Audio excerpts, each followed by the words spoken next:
องค์การจัดตั้งสหพันธ์แม่หญิงลาวกำเนิดและเติบใหญ่ไปเคียงคู่กับการปฏิวัติลาว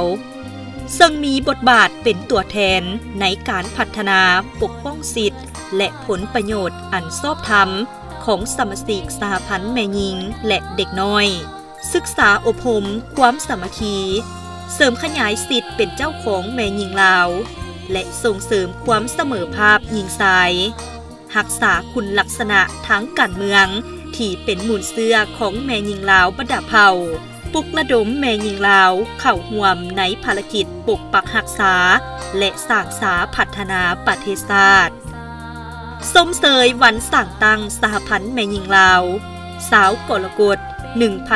1955หาสาวกรกฎ2026ครบรอบ71 ปีอย่างสุดใจ